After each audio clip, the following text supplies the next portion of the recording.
Paz e bem, meus irmãos e minhas irmãs. Estamos no 27º domingo do tempo comum, dia 6 de outubro. No Brasil estamos celebrando a Semana Nacional da Vida, porque o dia do nascituro será no dia 8, e também a novena de Nossa Senhora Aparecida. Hoje o nosso evangelho é retirado do livro de Marcos, capítulo 10, versículos de 2 a 16. Naquele tempo, um grupo de fariseus aproximou-se de Jesus e, para pô-lo à prova, perguntou-lhe se era permitido ou não um homem dar uma carta de divórcio para sua esposa. Jesus, então, olhando para eles, perguntou-lhes: o que vos ordenou Moisés? Eles responderam: ele permitiu ao homem dar uma carta de divórcio à sua mulher. E Jesus então continuou: mas ele permitiu que vocês fizessem isso por causa da dureza dos vossos corações, porque no princípio não fora assim. Deus criou homem e mulher. Por isso o homem deixará a casa dos seus pais e se unirá à sua mulher, e os dois serão uma só coisa. Não serão dois, mas serão uma só coisa. Por isso que Deus uniu, que o homem não separe. Quando chegaram em casa, os discípulos perguntaram a Jesus também sobre o mesmo assunto. E Jesus explicou a eles: no princípio o Criador os criou homem e mulher, e os constituiu marido e mulher, de modo que aquilo que o Criador criou e santificou não deve ser dividido. Por isso, o homem deixa sua casa, se casa com a sua mulher, e os dois se tornam uma única coisa. De modo que, se um homem dá uma carta de divórcio à sua mulher e se une à outra, ele comete adultério contra a primeira. E se uma mulher dá também uma carta de divórcio ao seu marido, ela também comete adultério. Porque Deus uniu, o homem não se separe. Depois, traziam crianças até Jesus para que ele as abençoasse e impusesse as mãos. Mas os discípulos as repreendiam. Então Jesus ficou muito irritado e disse aos discípulos: deixai vir a mim as criancinhas, porque delas é o reino dos céus. Qualquer um de vós que não se fizer pequeno como uma dessas crianças, não conseguirá compreender o reino dos céus. Jesus carregava as crianças, também as abençoava e impunha sobre elas as suas mãos. Palavra da salvação.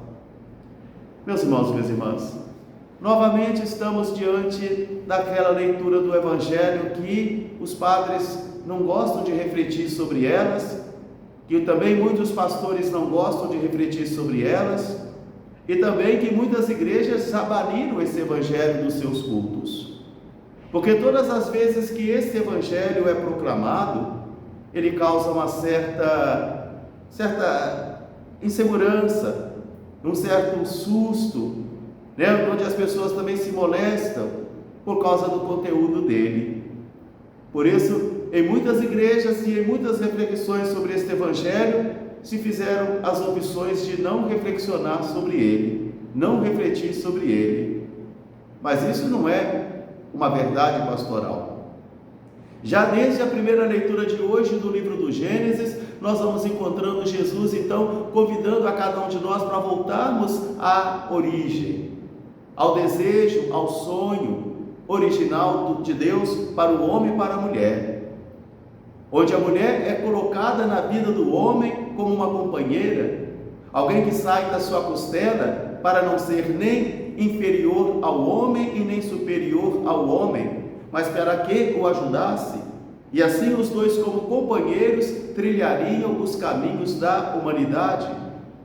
Por isso Deus uniu, Deus santificou, e assim Deus também se faz presença numa aliança conjugal. É dentro desta ideia então de um matrimônio como uma aliança, não como um contrato civil, não como somente uma satisfação biológica ou uma satisfação social, mas sim como uma aliança de vida entre três pessoas: o próprio Criador, o homem e a mulher, que se entregam e se doam livre e conscientemente. Então, assim nós podemos entender o Evangelho que está sendo apresentado para nós. E volto a repetir que esse Evangelho, quando é proclamado, vai causar muito desconforto em nossas assembleias, principalmente devido a uma cultura divorcista muito forte que eu e você fomos criados nela e que constantemente tem poluído os corações dos nossos jovens e das nossas crianças. Por isso, os fariseus vão se aproximar de Jesus. Eles conhecem a lei, eles sabem da existência do libelo, que era um documento que Moisés permitia dar à esposa para poder afastar-se dela.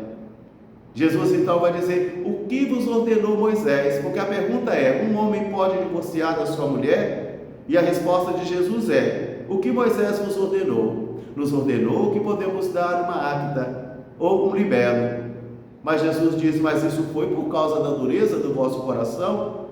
Porque no início não foi assim. Deus os constituiu homem e mulher, por isso que Deus uniu, o homem não separe.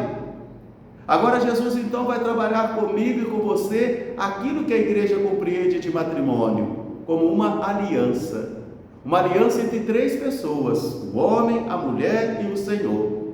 E uma aliança que existe na fidelidade, na unidade, na indissolubilidade e na santidade. E esses são os critérios para acontecer um sacramento, porque a igreja faz uma distinção entre casamento e sacramento, de modo que às vezes pode acontecer um casamento na igreja que não é um sacramento, porque alguém estava mentindo, alguém estava errado.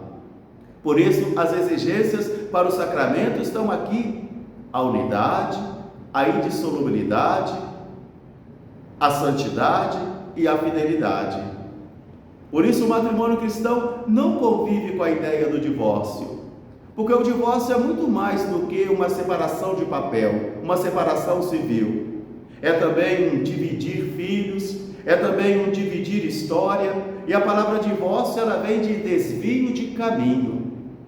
A etimologia da palavra divórcio é isso: desvio de um caminho que o Senhor indicou, de um caminho que o Senhor santificou. Meus irmãos, minhas irmãs, temos hoje um grande desafio pastoral, que é acolher os casais que estão vivendo uma segunda união, de homens e mulheres que são sérios e que infelizmente por um motivo ou outro o seu matrimônio não vingou, não perseverou, e eles estão ouvindo esse Evangelho de hoje, e eles estão dentre nós. Por isso a Mãe Igreja pede que aprendamos a acolher a esses casais dentro dos limites possíveis. O que nós não podemos é mentir para eles, o que nós não podemos é mentir fingindo que as coisas não acontecem. Mas o tempo mudou, o mundo mudou, hoje são outros desafios, hoje é outra cultura, mas o Evangelho continua o mesmo. O Evangelho continua a alimentar você, a me orientar e a orientar você também, de tal modo que nós não podemos e nem devemos adaptar o Evangelho às circunstâncias dos tempos, porque ele deixará de ser Evangelho. Teremos que aprender a acolher os nossos irmãos e irmãs que estão vivendo uma segunda união, com muita caridade, propondo para eles outro caminho também: as obras de misericórdia, a vida de oração, a vida sacramental, e principalmente a participação na comunidade cristã. Agora, os limites, eles estarão presentes. Por exemplo, eles não deverão participar da ceia do Senhor. Eu sei que isso machuca muitos, que isso fere a muitos a sensibilidade pastoral, mas assim é o Evangelho. E se nós ensinarmos coisas diferentes disso, nós estaremos mentindo e construindo um Evangelho de acordo com o nosso achismo. Esta palavra hoje seja para mim caridade, misericórdia, mas não mentira, para que nós possamos juntos evangelizar. Um grande fraterno abraço para todos, paz e bem, até amanhã se Deus quiser. Nossa Senhora Aparecida, rogai por nós, paz e bem.